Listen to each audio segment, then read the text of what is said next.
Agresiones fantasmales, leyenda de Querétaro. La historia del hombre que fue agredido por un fantasma fue muy popular en Querétaro a finales del siglo XIX. Hoy en día ya son muy pocos poblados los que hablan todavía de ella. Según se cuenta, corría el año de 1682 cuando falleció uno de los hombres más adinerados de la capital del estado. Se dice que la muerte de su mujer, acaecida unos meses antes, provocó que su salud fuera disminuyendo por la tristeza que le embargaba hasta que finalmente dejó de existir.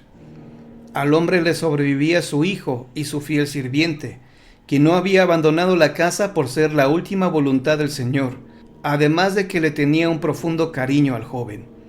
Cierta noche, justo cuando había transcurrido 3 meses del deceso del Señor, se iniciaron las perturbaciones en la vieja casona cuando el fantasma del anciano se apareció ante la presencia del sirviente solicitándole que dijera a su amo, el hijo del espectro, que pagara las deudas que su difunto padre tenía con una señora.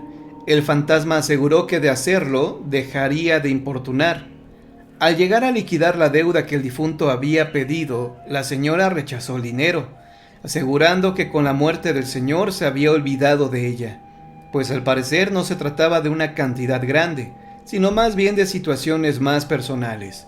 Sin embargo, el fantasma del anciano volvió a aparecerse, asegurando que no podía descansar si no se saldaba la deuda pactada. Pero ante la negativa por parte de la señora de aceptar dicho dinero, el sirviente no tuvo más remedio que acostumbrarse a las constantes visitas de su amo descarnado. Los días pasaron y pronto el fantasma le pidió a su sirviente que comprara un anillo con ciertas características y se lo diera a la señora como muestra de que había cumplido con su deuda. El hombre obedeció de inmediato y aquella señora no tuvo más remedio que aceptar el costoso presente. Lo que hacía el muerto aparentemente disgustó a su esposa, quien también ya era difunta, porque ella misma comenzó a atormentar al pobre sirviente.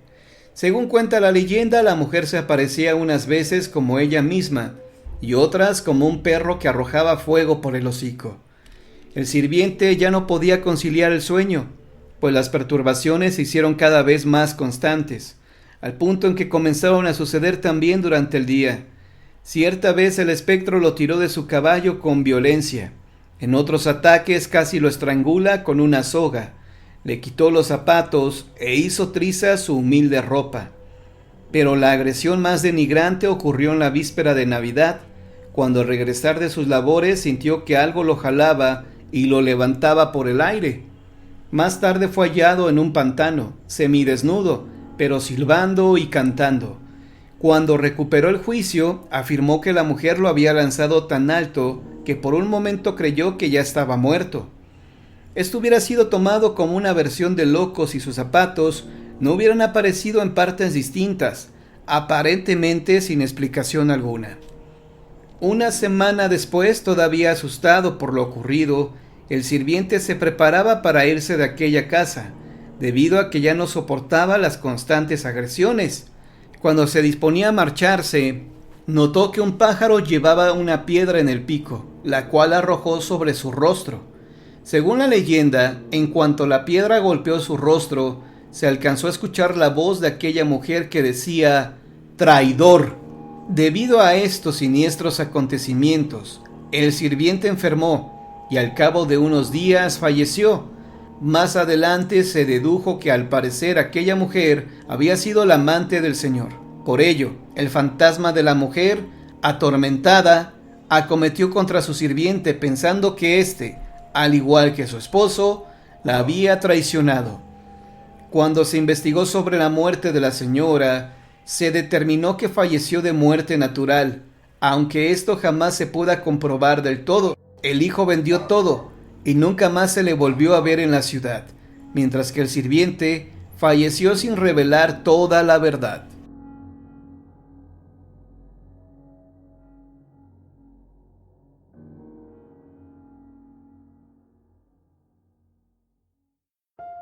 El hombre que regresó como un perro, leyenda de Oaxaca. Una noche de diciembre, cuando un campesino volvía de su trabajo, escuchó unos gritos aterradores y creyó ver un perro de color gris oscuro. Cuando llegó a la cantina, platicó lo acontecido a cuantos amigos estuvieran presentes, ya que ese no era un color habitual en un perro de la región.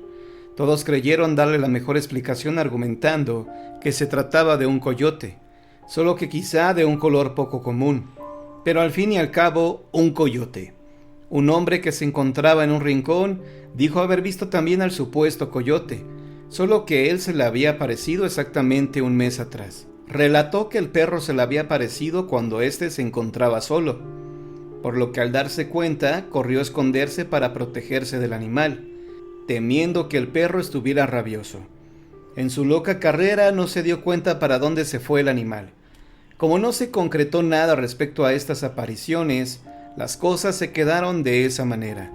Pocos días después, el lunes y martes siguiente, para ser más exactos, fue visto nuevamente el animal haciendo exactamente lo mismo, acercarse a personas que transitaban solas por el lugar. Fue hasta el día sábado cuando el siniestro animal se le acercó nuevamente a uno de los campesinos, en donde al parecer el perro le habló pidiéndole que fuera hasta el corral donde tenía unas cuantas ovejas. El campesino estaba tan temeroso que no tuvo más remedio que hacerlo creyendo que se trataba de un nahual, humano que se convierte en animal. En cuanto llegaron al lugar indicado, no dudó en preguntarle, ¿qué es lo que desea? El animal respondió que era uno de los hombres más adinerados del pueblo, pero que no podía descansar porque hacía más de 5 años que había asesinado a un hombre y lo había enterrado en aquel camino justo al pie de un árbol. El campesino se mostró escéptico a pesar de que era verdad que el señor Jacinto había fallecido, pero nadie le aseguraba que fuera él. Fue entonces cuando el terrible animal le dijo: «Lo maté con un perro, por eso me hacen aparecer como tal». Cuando el campesino aceptó lo que estaba sucediendo, le preguntó: «¿Y qué es lo que quiere de mí?». «Que vayas y desentierres los huesos de aquel hombre y les des cristiana sepultura para que yo pueda descansar», dijo el animal. El campesino, que estaba muy asustado, no pudo negarse a tal solicitud. Acto seguido acudió ante las autoridades a comentarles lo que le había ocurrido, pero por más que buscaron los restos, no los encontraron debido a que había demasiados árboles los que se encontraban en el camino. Tal vez disgustado por no haber accedido a su petición, esa misma noche el perro regresó, pero esta vez tomó al campesino de los pies y lo arrastró hasta el camino diciéndole: «Los restos se encuentran en ese árbol seco».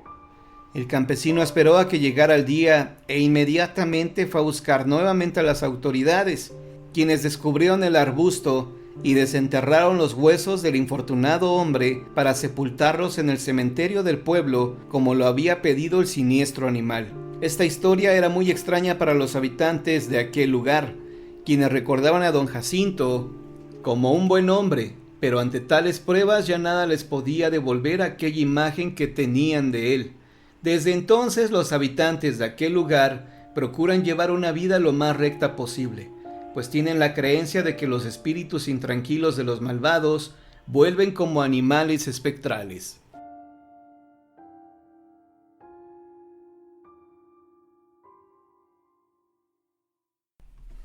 Esta historia es personal y la he platicado en algunos programas de radio. La historia es la siguiente. Mi abuelo materno, el señor Juan, enfermó gravemente y fue hospitalizado. Cuando fue ingresado en el hospital estaba en coma a raíz de una convulsión que tuvo. Mi abuela y mi madre estuvieron con él en todo momento, ya que mis tíos, por sus trabajos, no pudieron ausentarse y estar con él, cuidándolo por las noches. Mi madre era quien pasaba más tiempo en el hospital, pues mi abuela ya era una persona grande y no podía desvelarse por muchos días. Los doctores le dijeron que el estado de salud de mi abuelo no era nada favorable y que lo más recomendable era que le informara de esto a la familia para que se fueran haciendo la idea de que mi abuelo iba a fallecer pronto. Mi madre hizo esto. Recuerdo que cuando nos llamó a la casa, mis hermanos y yo estábamos comiendo. Serían las 3 de la tarde más o menos. Mi hermano mayor contestó el teléfono y al colgar nos informó que mi mamá nos había llamado para decirnos que posiblemente ese día fallecería mi abuelo, que no le daban muchas esperanzas. Todos nos quedamos muy tristes y seguimos comiendo. No teníamos la televisión ni la radio encendida. La verdad es que el ánimo andaba por el suelo. Y en ese momento, escuchamos la rúbrica de un programa de radio que mi abuelo escuchaba. Sinfonola, la estación del barrilito. Al escuchar esto, mis hermanos y yo nos miramos sorprendidos. Era increíble que los tres escucháramos esto al mismo tiempo. Cabe señalar que mis abuelos vivían a un lado de nosotros, en el mismo terreno. Había una distancia aproximada de 4 metros. Sentimos algo de temor y buscamos una explicación a esto. ¿Acaso es que mis abuelos dejaron la radio encendida todo este tiempo y no nos habíamos percatado? Fuimos los tres a ver y la radio estaba apagada. No sabíamos de dónde había venido ese sonido, pues ningún vecino a la redonda escuchaba esa estación. Y la casa tenía bardas altas como para que escucháramos lo que otros oían en sus hogares. Era casi imposible. Eso tomó relevancia al día siguiente, pues contrario a los pronósticos de los doctores, mi abuelo logró salir de su coma, y entonces le platicó a mi mamá lo que vivió cuando despertó. Al abrir los ojos, vio que su madre estaba parada al lado de él. Mi abuelo al verla se sorprendió, y ella solo le dijo: «Hijo, he venido por ti, ya vámonos». Mi abuelo se sorprendió al verla y le dijo que por favor no se lo llevara. Él le dijo que no quería irse aún, que deseaba quedarse en este mundo con su mujer y su hija. La madre de mi abuelo le dijo que estaba bien, que pronto se verían. Ella salió de ahí y desapareció. A los pocos minutos entró una enfermera que observó que mi abuelo ya había despertado y le informó a los doctores. Esta experiencia se la contó mi abuelo a mi madre, y ella no le creyó. Le dijo que tal vez lo había soñado, o que por estar bajo el influjo del analgésico había alucinado. Pero mi abuelo le decía que no había soñado, alucinado, ni nada por el estilo, que en verdad lo había vivido en sus 5 sentidos. Mi abuelo vivió todavía muchos años más.